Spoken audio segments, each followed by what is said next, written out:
Supreme Court issued a devastating ruling in U.S. versus Scrimeti to uphold a ban on access to gender-affirming care for youth in Tennessee.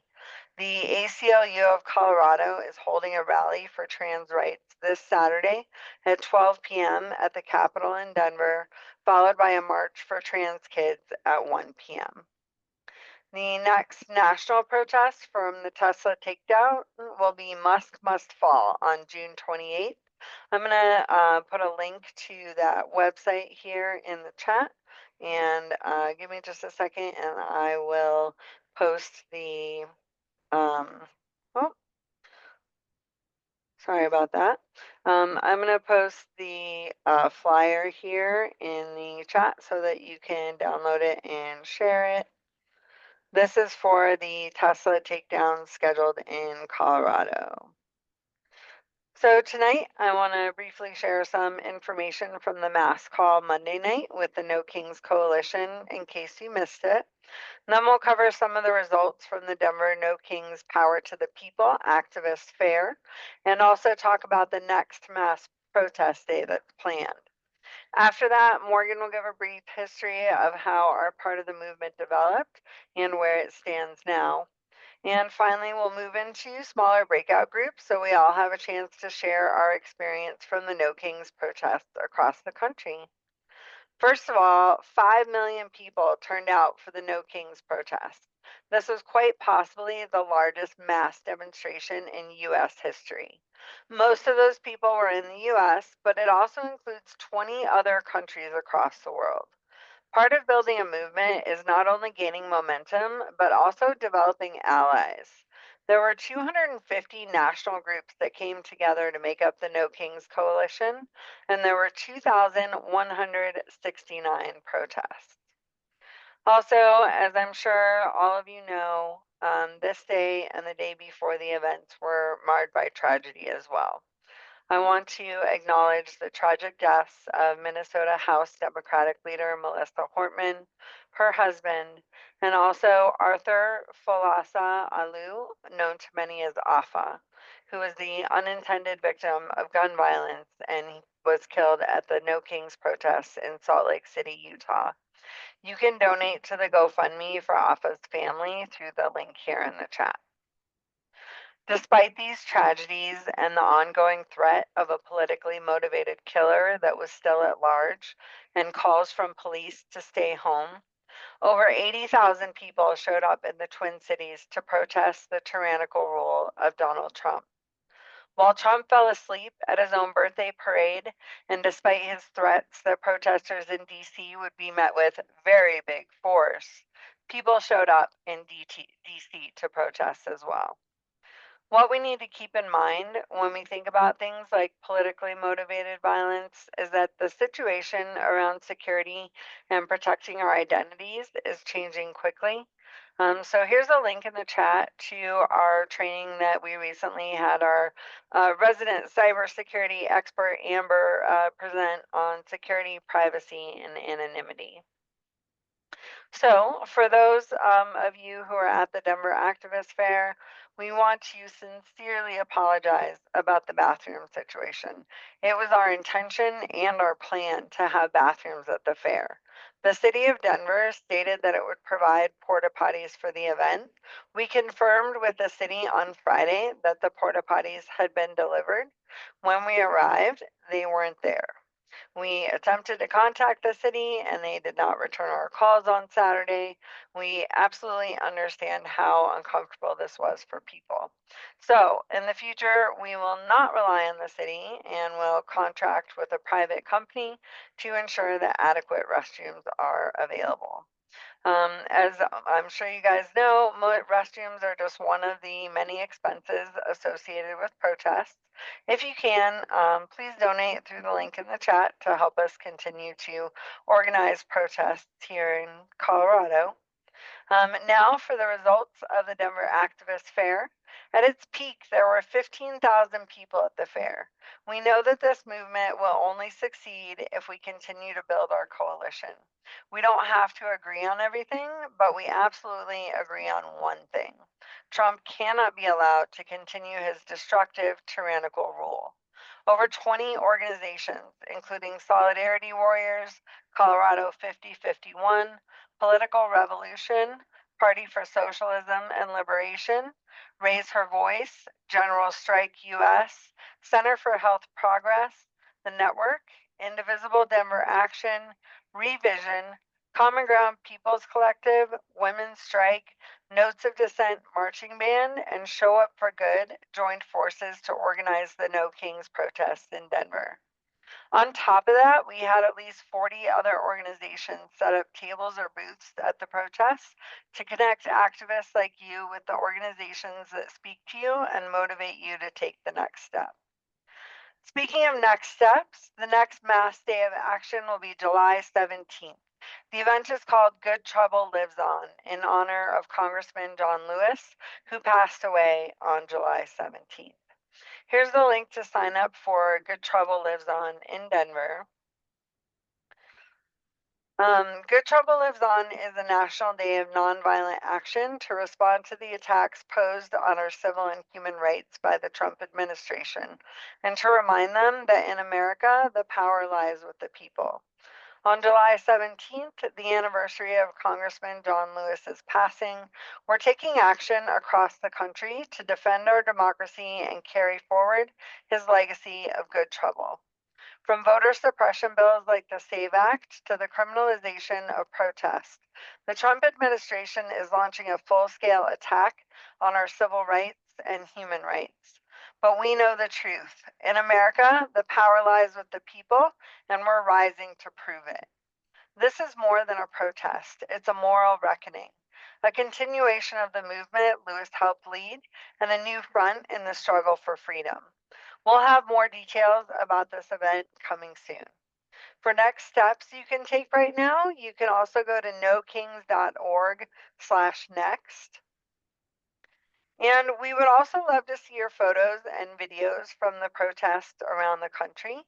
You can upload those here and we will share them on social media. And now Morgan's going to talk to us about how the movement got started and how it evolved to where we are today. Thank you, Tiffany. That's a great introduction coming from where we are. It's hard to believe that we've been doing this for 6 months already. And when we started, we came out and said, there are a lot of things going on that we don't like. And there are a lot of people that are doing a lot of talking, and we wanted to do something. And we wanted to show people what to do and how to do it. And so we started with the We Are Worth Fighting For Zoom calls, just like this one. And this is developed out of that. The first thing we did was get together and say, there isn't a movement now, and there should be. So we're going to build it. And then that's what we started doing. So the first thing we did was to get everybody together, say, these are the things that we're seeing, these are what people are doing, but this is what we need.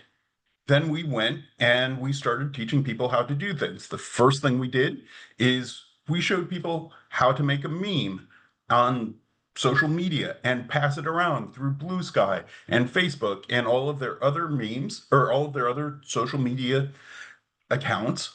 And then we took those memes and made them into the stickers. The stickers that Tiffany was talking about were made by our members as an exercise in learning how to do this kind of work.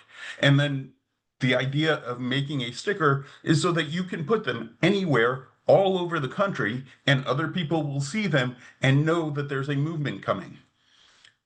We went from there and we taught people how to start their own groups. So if you're in some place where a group doesn't exist, whether it's Indivisible, 5051, 5051 didn't even exist at the time that we started doing this.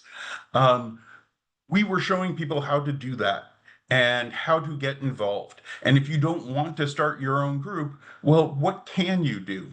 And we showed people how to be involved in red states where they're the only one or a small group of two or three people who are like-minded, and then empowered them to go out and do this work.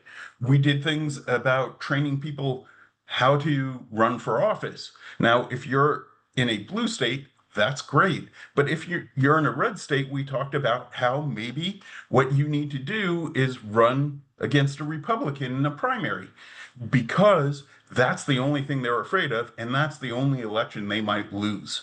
And even if you don't have any resources, you've never done this before, simply getting your name on the ballot can be enough to scare them and get them to devote resources to that primary that would otherwise go to other candidates in general elections that might be competitive, and make it harder for them to win those elections.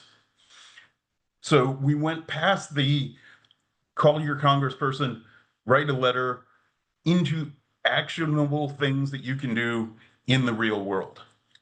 From there, we moved on and we did more trainings. That 5051 started, and we teamed up with them.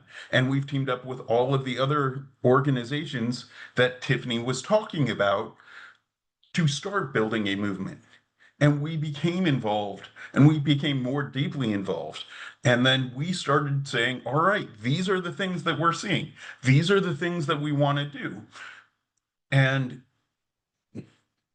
just to mention from the chat, making phone calls is important, and go ahead and do that. I don't mean to minimize that at all. And in fact, I would argue in the last 6 months, it has had more of an effect than it has in a very, very long time, because it has been pushing even the Democratic people in the legislature to start doing the things that we want them to do and resist more than they are, to the point that they're getting tired of getting our phone calls. And that was another training that we did with the 5 Calls app. And then we all went and passed this information on to the people who need it. So from there, we moved into the real world and we started organizing with all of these other groups the protests that have been happening in Denver. One of the nice things about living in Denver is there's a community in Denver, but within an hour and a half, there's also Boulder and Colorado Springs and Parker and all of these other places, and Fort Collins. So even though we're having one big um, event every time there's a protest in Denver, it's actually 4 or 5 or more different events in the same area, getting not just the 15,000 people that we got in Denver, but 2,000 people in Boulder, 5,000 people in Fort Collins, and even in places like Douglas County, where they're very heavily Republican and said demonstrators will not be welcomed, they went and demonstrated anyway. And what we want to do is to continue that and go forward from here. There are still more problems, and the movement is not fully grown. But if you're talking even 5 million people out in the streets now, when there was no movement 6 months ago, that is an incredible amount of progress in a very short amount of time. And if we keep doing this work and keep building it, we will succeed. And somebody put in the chat they thought there was 11 million people. We are being conservative with the estimates because it's hard to get a good, reliable number. For example, normally they will statistically model how many people there are. They will take an aerial photograph, take a square that's usually 1 inch by 1 inch, and then count how many people are in that square, and then count how many squares are in that picture. But where we were with the fair, we didn't have a group of people all grouped together. People were spread out literally across 3 parks and 2 streets, moving around and in different densities. So having a accurate number from across the country is hard. But people have been saying our goal is 3.5%. That's somewhere between 11 and 12.5 million people. If we had 11 million people out, even if we had 5 million people out, we are on the way to getting to where we need to be. There are still problems. There's still things we need to sort out. And more importantly, there is still more work to do. There's planning, there's executing. These things are not always easy to put on, but at this point, we've gotten good enough at doing them that we know how to do it. And everyone is easier and easier and easier. And we're talking expanding from just these large protests. We have the Tesla takedowns. We're looking at expanding into smaller groups in kind of suburban areas, and spreading what we're doing to a wider audience. In addition to that, we have done training on how to protest safely and what to be concerned about. When all of this started, everybody was like, oh my God, I've never been to a protest. Am I going to get arrested? Am I going to get beaten by cops? And we explained this is how you do it. And if you want to make a point and get arrested, this is how you do it. And if you don't want to get arrested, this is how you stay safe. We took that a step further. There are people who, let me change gears for a second. When we started, there was very low risk. And we said, right now, if you're going out to a protest, they are generally peaceful. The police are generally accommodating. As long as you listen to rules, there aren't any problems. If the police say disperse, you disperse, and everything will be okay. But we said there will be problems. With Donald Trump in power, he is very clear that he wants to crack down on protesters. He doesn't want any dissent. He is going down the road of being a fascist dictator, and that is unacceptable if that is what you want to do. And we said, this is all going to change someday. So we did trainings on how to protect yourself online.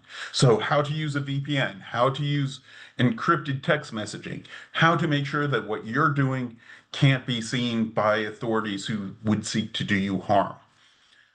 And then we took that in combined it with the protesting on if things get bad and when things get bad, this is what you need to do. And that brings us to here.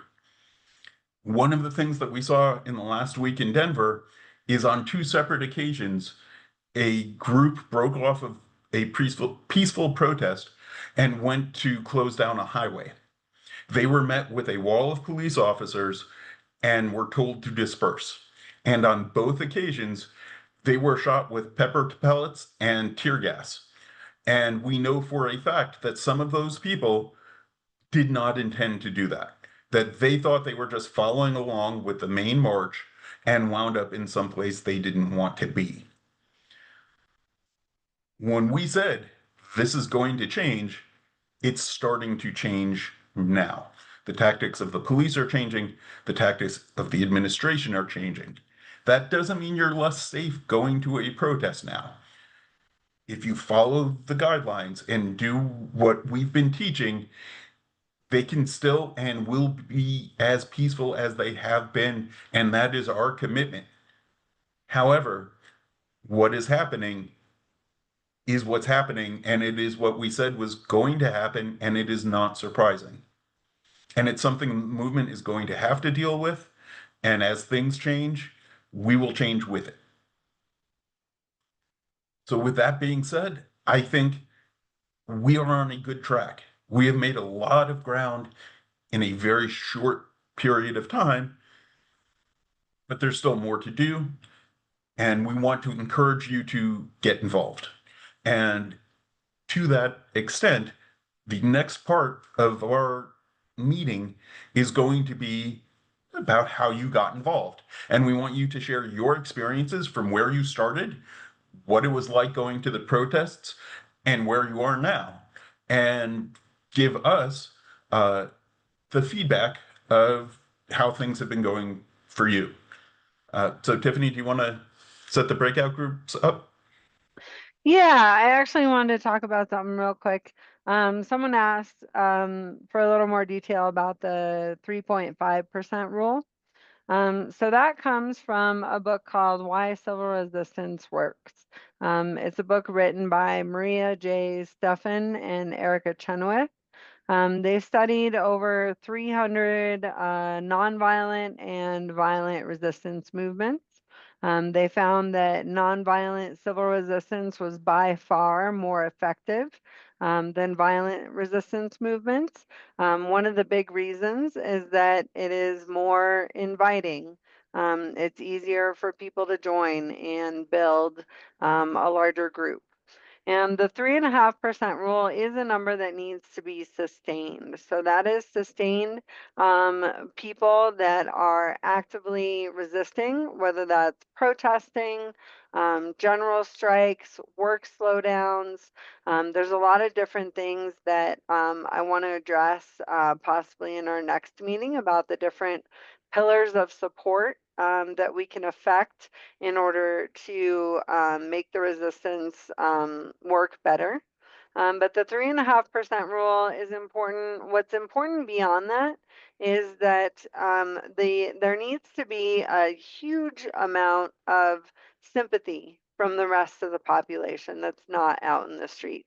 So there are a lot of hearts and minds that we need to have on our side, which is another reason that nonviolence is so important.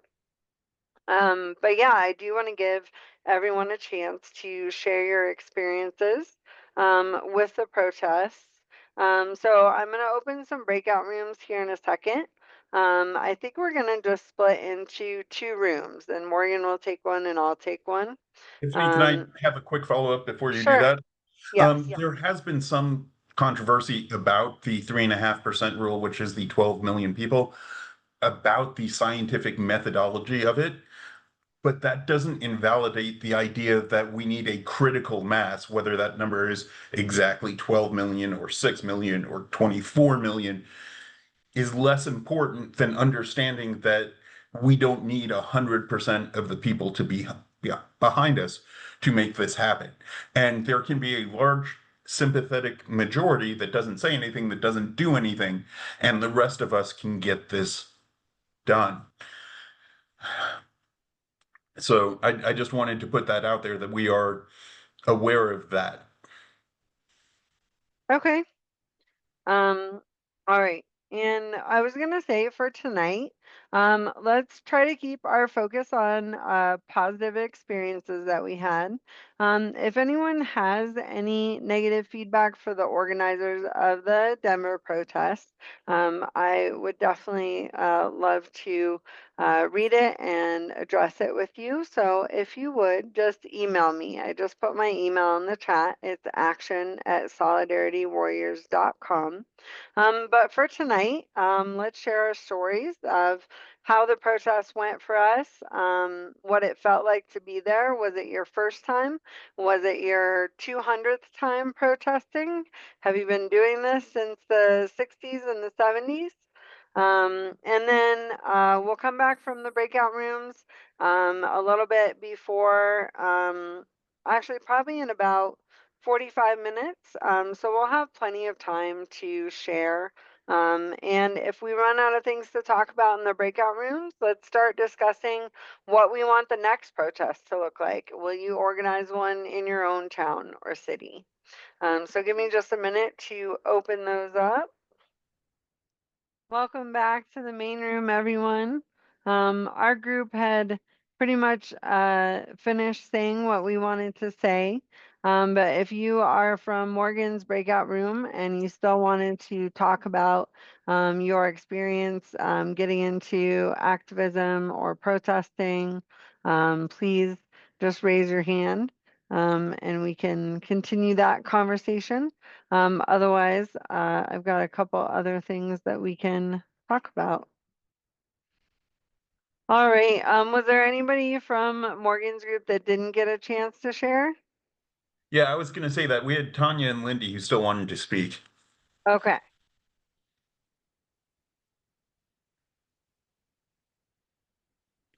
I'll go. I Con was just go. Oh, you want to go with Go Tanya? ahead, And then Lindy. well, the only thing I wanted to say, I was at the fair and the march and the rally and the protest, all that occurred in Denver, and it was great. I do want to make sure to have a shout out for Tiffany and Morgan and the other volunteers who worked that table all day long it was hot. So many of you that were in Denver were able to stop by the Solidarity Warriors on that. Tiffany was able to come up with one that's you could see from a mile away. It stood out like not a sore thumb, but it stood out. And there was just a ton of people that kept coming up.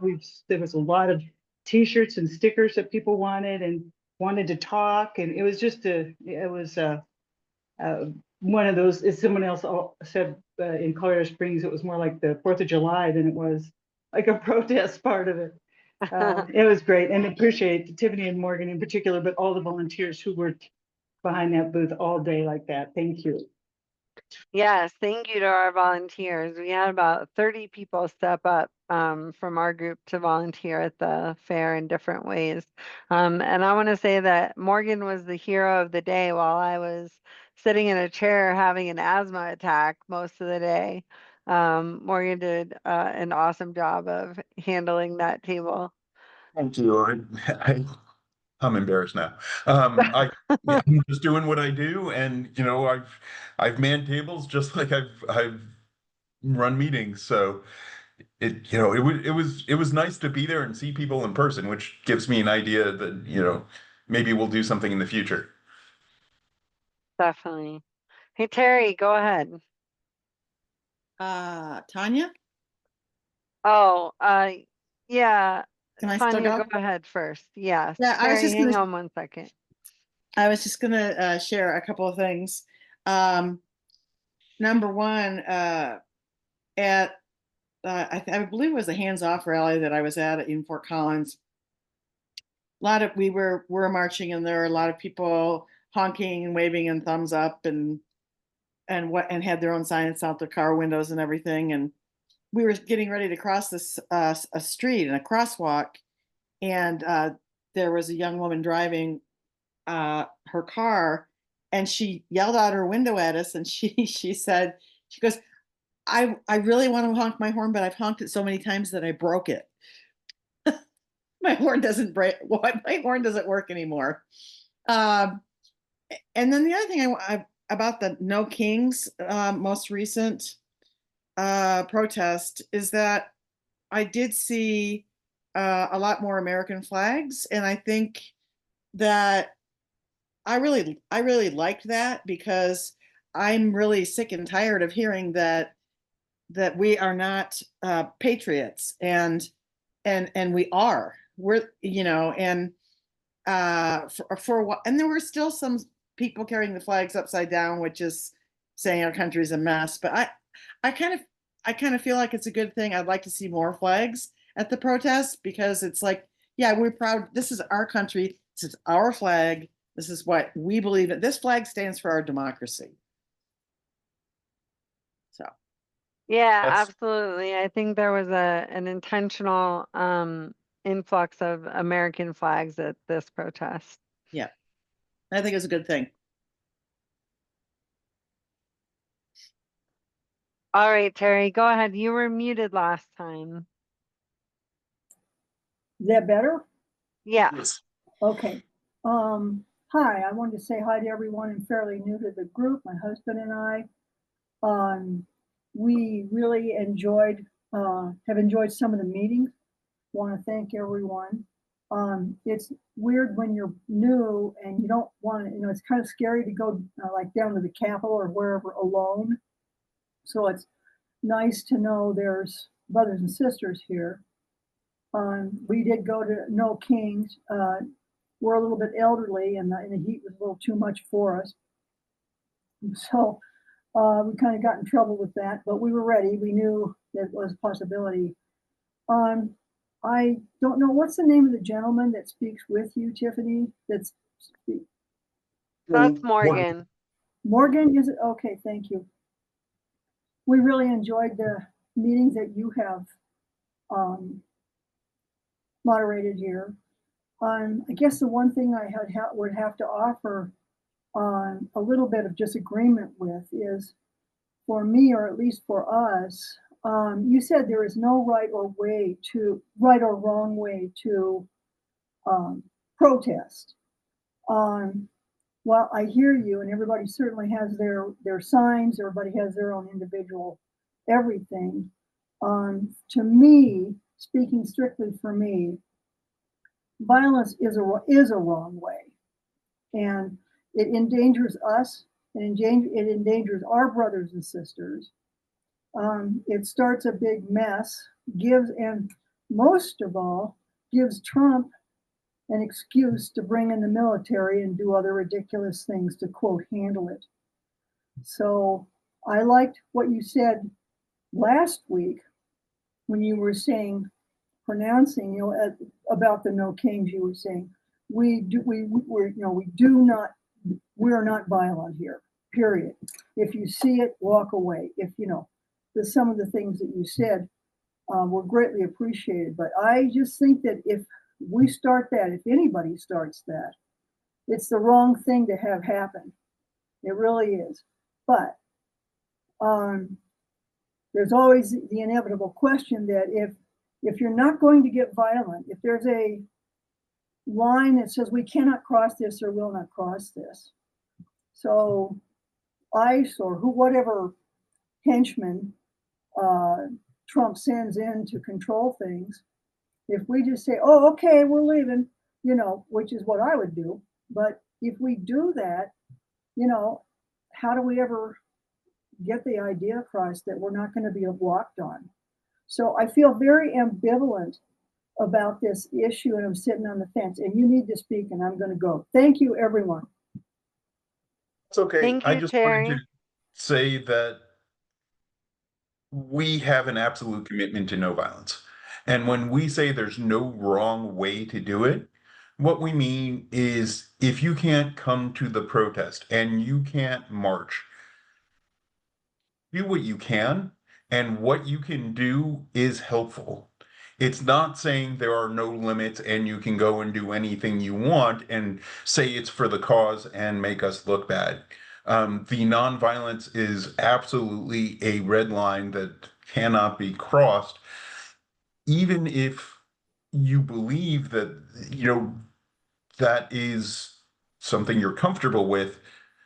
It will damage the movement, and it will damage the credibility of what we're trying to do. When we say, whatever you do is fine, we mean as an alternative to a main protest. Or if you don't feel like you can come out and do something, what you can do is useful and valuable. It's not meant to say we accept anything everybody is doing. I see. Can I just answer him? Okay. Yes. I guess. Oh, you muted yourself, Terry.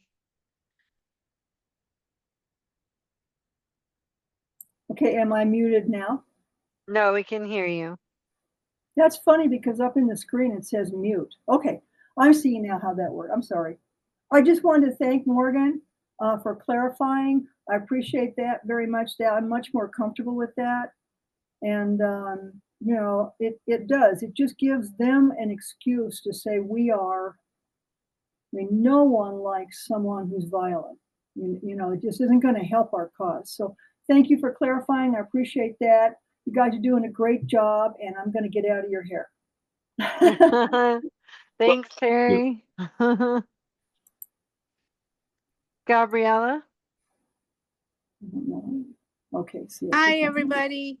I just wanted to share I don't know where you guys are. I'm in Seattle. I don't know if anybody's from Seattle, but we did the march, and we were 70,000 strong, peaceful people that walked the streets of Seattle without any incident was reported. So we were very proud of that. We definitely use nonviolence.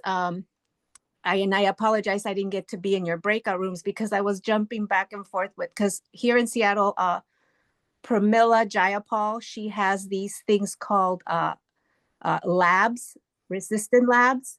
And there's a 1.0 resistant lab. It's on YouTube. And then today she started the 2.0, and it's all about what pillars of the what you want to follow, like non-resistance, like, you know, like different types of actions.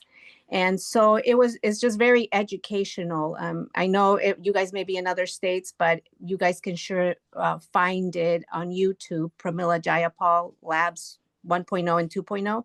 And those are, she has a lot of good suggestions in there, and they do breakout rooms there too. So yeah, I want to thank you guys for everything you do as well, because yeah, the calls to action. So there's always something, even if we can't, you know, through my job, I can't always attend every rally. Like I didn't get to do the last big one that they had. I think was it April 5th. I think that one, but I attended this one. So even if you can't, what we did see over here was there were elderly people that couldn't, you know, the heat and whatever have you. But it was so neat because as we were marching, we started noticing people sitting in their cars. And then all of a sudden, as we walked by, flags were coming out. Yeah, so they were sitting in their cars, enjoying the rally going through, and they were supporting too. So that's an idea. If you know, for maybe next time, you know, get in your car and park it somewhere near the rally, and you can be part of it from your car. So, but thank you. In our breakout room, and they had a group of cars circling around the area where the protest was. And that way, people who couldn't walk could participate. People with kids in the back seat could do it, and they feel like they're in a 4th of July parade. So that I'm writing all of this down, and we're going to pass it on, and it will show up again. All right, go ahead, Jenna. I spoke in our breakout room, but I wanted to expand on what Terry had said and add a little bit of an additional comment. I will say that I feel like at our protest, the No Kings protest, the Denver PD did a good job of just standing off for the planned components of it and keeping the streets safe. Now, as far as the marches that went way into the night, I'm not going to talk about that, but the ones that were trying to go to the highway, I don't personally view those as violence. I would say absolutely we take a no violent approach. But I do think that there are times to civilly disobey if you are a person that is comfortable with disobeying and the consequences that come with that, which is typically that the police are going to use rubber bullets or tear gas or arrest you. But I do think that there is a benefit to having a certain number of people that are willing to non-violently disobey and civil disobedience. Thank you for that, Jenna. Yes. So what happened with that group that went to the highway? They did kind of hijack the march. It was not planned. They were a separate group, but they jumped in front of the march, and started leading people that weren't aware of what was going on, towards the highway. So I think there's definitely like a responsible way, to do what they did. And I think they should have done it kind of on their own, instead of trying to In a lead more people responsible way. somewhere. Yeah. Mhm. But I do agree that there's definitely a good place for civil disobedience, and for people that are bold and brave enough to, you know, go ahead and get arrested. And then there's people that aren't able to get arrested. Maybe they have a license that they need to protect, or there's Yeah. a whole host of reasons why you're not able to get arrested. But people that are, I commend them for, you know, going out and doing that with a good purpose. Let me say this. I've been on a highway. I've been on those protests, and I have seen them work. I do agree they are non-violent. you are disrupting traffic, you are disrupting normal lives, and you are making the point and hitting people where it hurts. And that gets the attention for what you need to be doing. But as things escalate, and like we talked about, things are starting to escalate, it becomes more important to know what you're doing, know how to do it, and be able to do it peacefully and productively.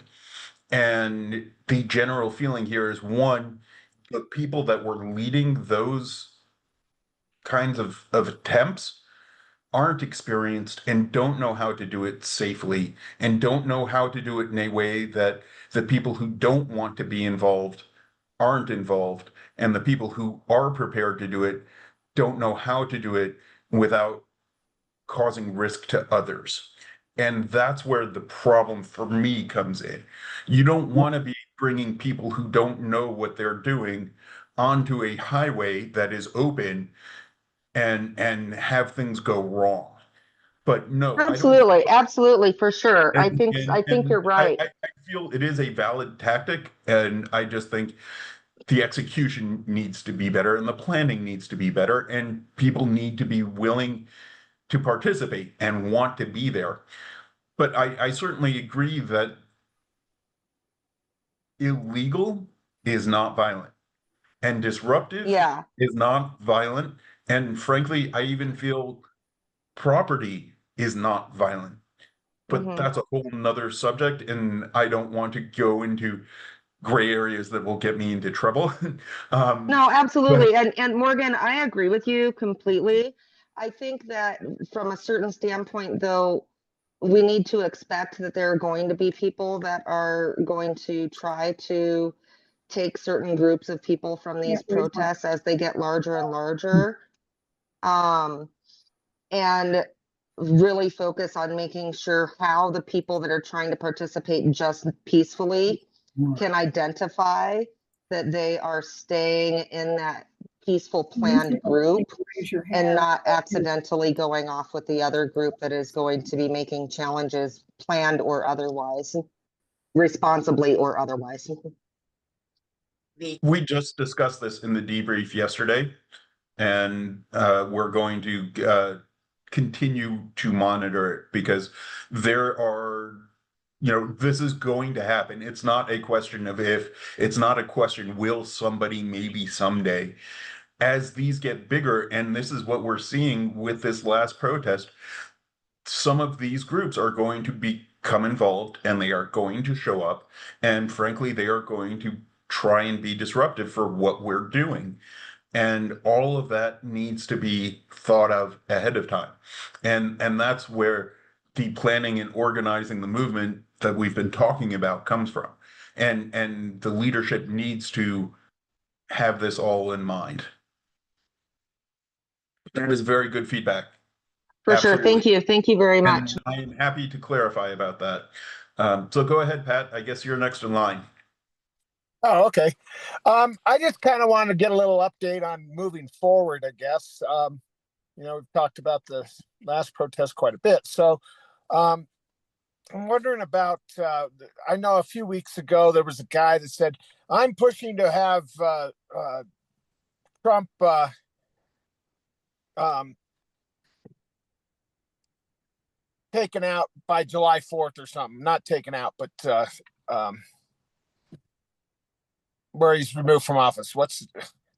Oh, impeached? Impeached? Impeached? Yeah. Yeah. So I was wondering if anybody's heard anything on that. We've had the trans thing that was found by the Supreme Court.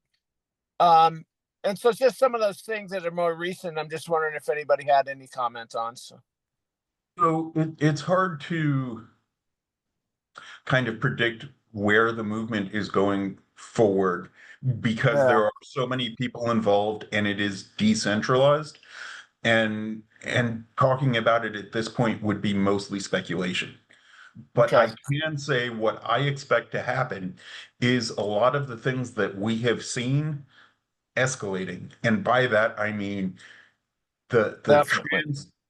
issues. I think his budget is going to be horrible. The Office of Management and Budget just came out and said if they pass the House budget bill, it will put a $3 trillion hole in the deficit beyond where it already is, and it will cause interest rates to shoot through the roof. Because they're going to Okay. have to put out that many more bonds. And when you have that many more bonds to get people to buy them when you flood the market, the interest rate on the return has to go up, which means it's going to go up for everybody. I Hmm. fully expect Trump to continue escalating. I fully expect him to try and declare a state of emergency, Yeah. marshal, send people in, possibly shooting protesters. None of those things are off the table for me, but we don't know where it's going to go. Yep. Okay. I just wanted to check. And then we have uh this Saturday there's another protest, right? At noon at the Capitol. Yes, at noon at the Capitol. It's not something that we're organizing. It's the ACLU of Colorado. Oh, There's okay. a rally for trans rights at noon and a march for trans kids at 1. Okay.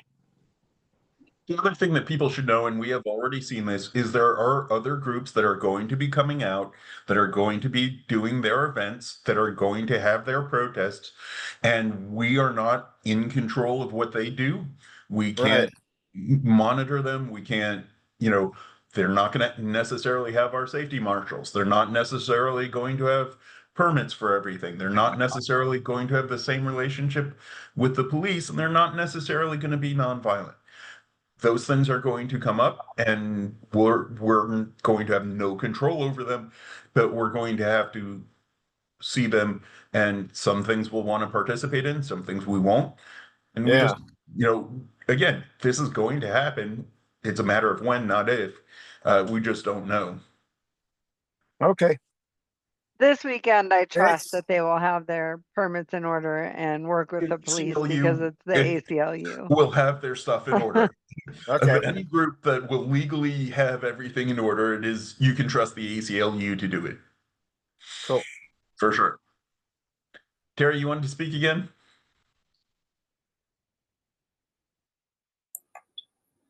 Am I muted? I No. know you can hear me. Okay. Okay. We are, my husband and I and a couple of friends are inexperienced protesters. So I'm very interested in what the insights that you can give in doing that and so on and so forth as you've been doing. But there are limits. I happen to be one of those people that can't afford to get arrested because of medications and things like that. Just wouldn't. I'm too old to be involved in a fight like that. But when you just said a minute ago, you felt like property in some cases is not. Are you talking about destroying other people's property or what's the word? Not malicious, but Vandalism? vandalism. Thank you. So, Is that what you're talking about? That is okay under some circumstances? Because if our group is not where we should be, we want to know that. okay. Um,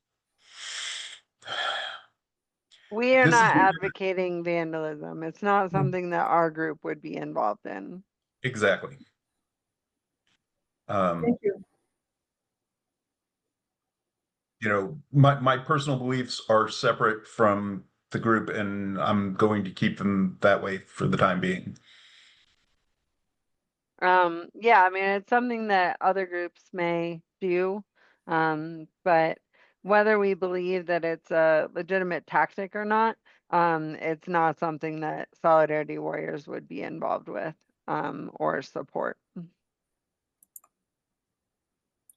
Go ahead, Um, B. oh, Terry, did you want to speak more? You're muted again. If we would be, if other groups choose to do that, I understand. We have absolutely no control over that. That's just, we're not police and so on and so forth. Just suffice it to say that whoever they are, and if they get involved in that, they're going to hurt the cause. I just feel really strongly about that, and I'm going to get off the stage here. All right. We share that belief. We don't want people hurting the cause.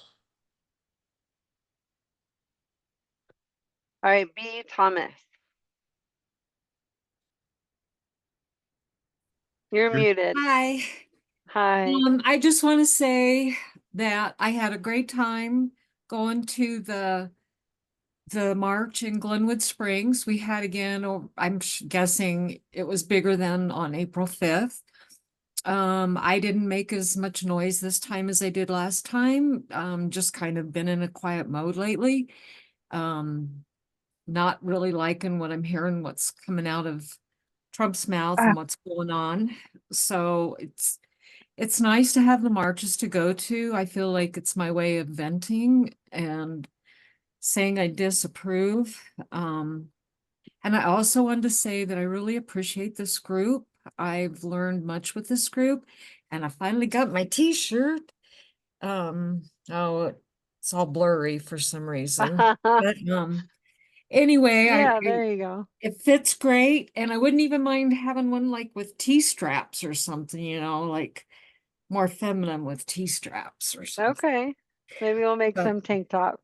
Yeah, and let me know how much, because I'll be donating some more. I'd like to get some more product, but and I'd like to do another march, but I would like it to be focused on the Constitution and the illegal steps that Trump does to our Constitution by ignoring it. I think it's every time somebody asks me, I'm like, we're going out to practice our First Amendment rights, our First Amendment right. And I want to hear more about how we're going to use the Constitution to protect us from this anarchy that is this evil person in our White House. I don't know any other way to make it change other than just being with everybody out there on the street, even when I feel like I don't want to leave my house. But anyway, I just want to say it would be nice to also focus a march on the Constitution and all the legal activities that Trump is doing under breaking like, I don't know what I want to say exactly. But I just would like to have the Constitution be a focal point for us, because it's really going to save our hides if we push that to the top. I hear you on that. I know there's been a lot of desire to have the rallies and protests focus more on what Trump's doing and what we can do to fight it. I have to say that the protests that we organize are, because they're organized by a coalition of up to 20 different organizations. It does take a lot of give and take to decide on who our speakers are going to be and what our focus is going to be. But focusing on what Trump's doing, what we can do to fight it, and things like that are definitely things that Solidarity Warriors is pushing for the next protest. Yay. We run into problems because some of these groups are national and some of these themes are pushed from national groups, which makes it, if we're going to coordinate nationally, we kind of have to follow those things and can't really do whatever we want whenever we want.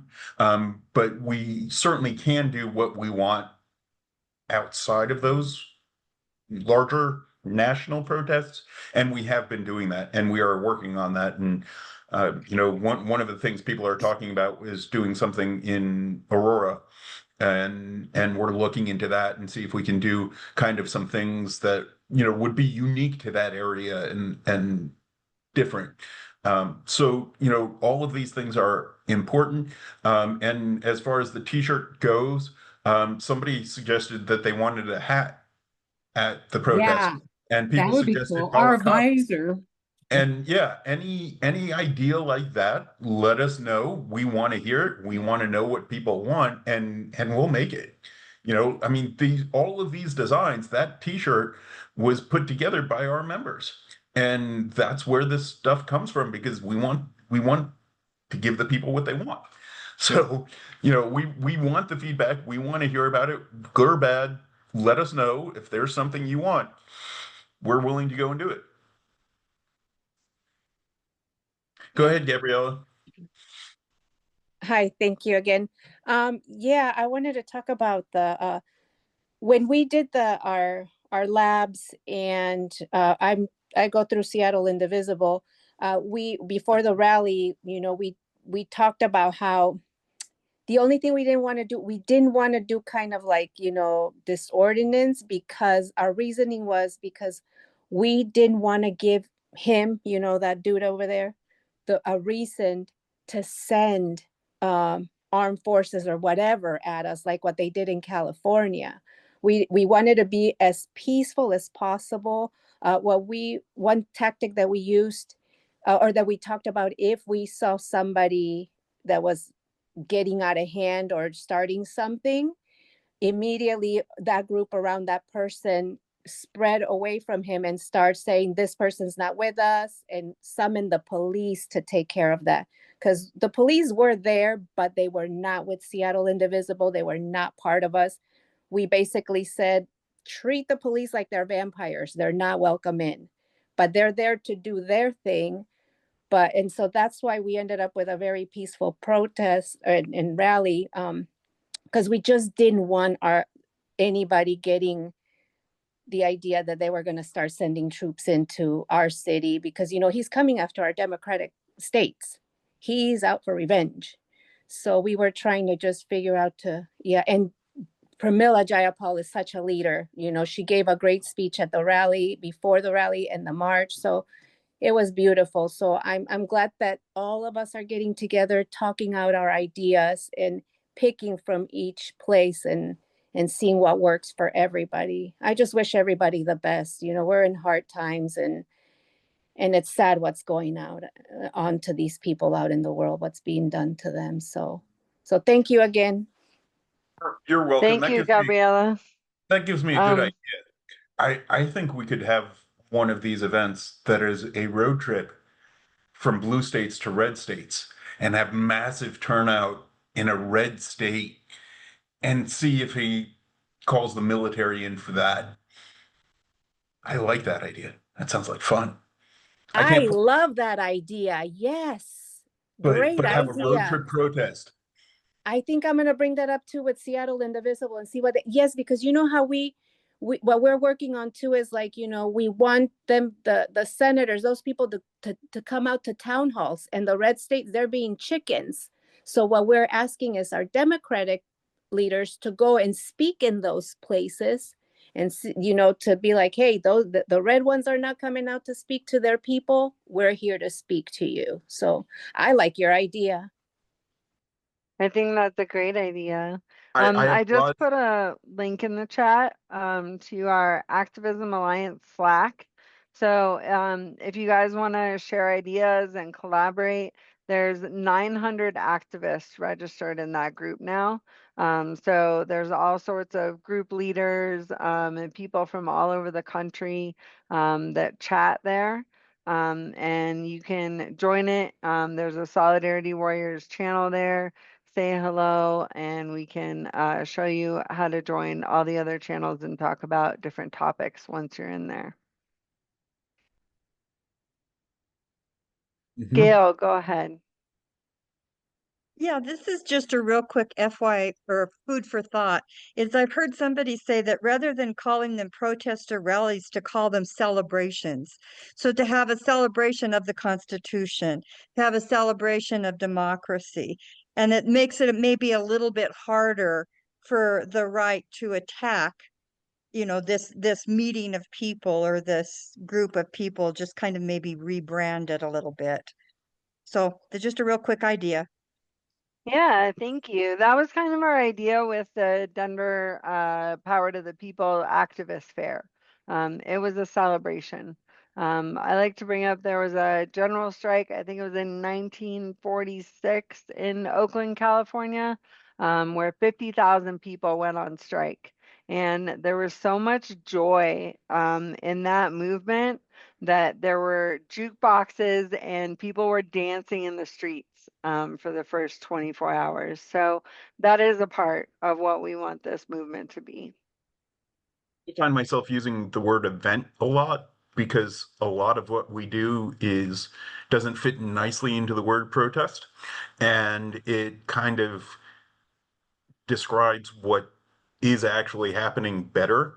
Um, you know, celebration is great, and I love it, and you know, I I think it's a good point. Yeah. You want to go ahead, Robert?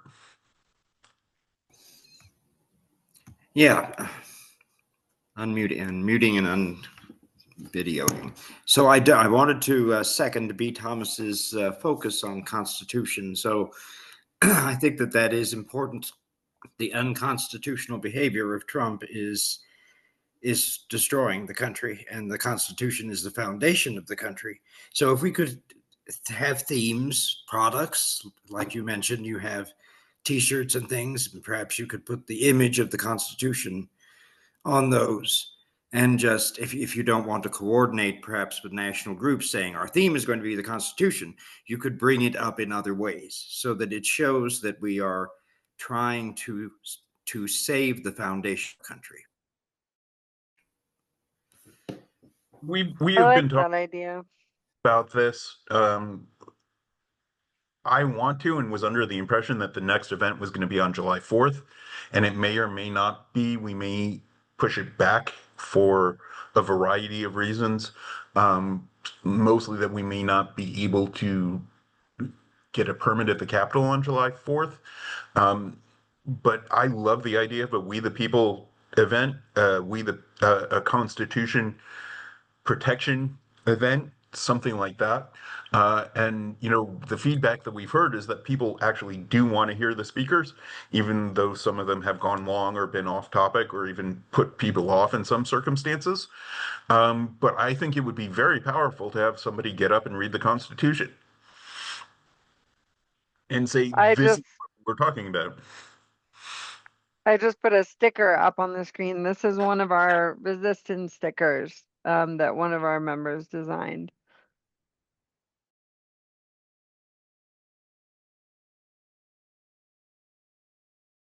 To anyone that wants to order them. And then if you want to donate, great. If you're not able to donate, that's okay. Our goal is to just get these stickers out everywhere so that people know that there's a movement. Gabriella, if you're on Slack, send me a direct message or I'll find you and I'll send you a message.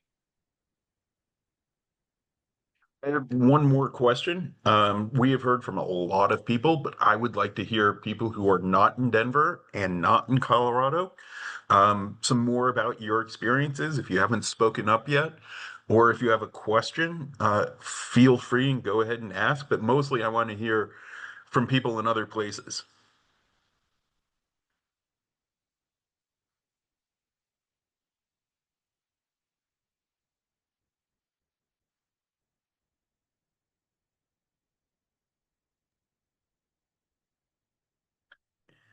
Okay.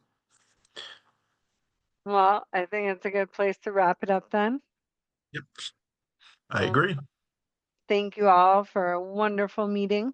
I'm glad that we were able to share our stories and our thoughts and our feelings. And I'm going to put our movement goals survey in the chat one more time. We only have less than 20 responses so far, which is why we haven't been able to talk about the results because I would like a lot more input before we kind of figure out what the data looks like and talk about it. So if everyone can click on that movement goals survey in the chat and fill that out, that would be much appreciated. And I will send it out in the email tomorrow as well. Well, thank you all for being here. Real quick, Jeanette had a comment about impeachment, that it requires the House of Representatives. And our biggest problem is that they're both controlled by Republicans right now. And not only will we have to get the House of Representatives to impeach him, but then the Senate has to actually vote to remove him from office. So yeah, we can definitely talk about that more another time. But thank you Absolutely. all. And yeah, gladly. All right, everybody. Have a great night.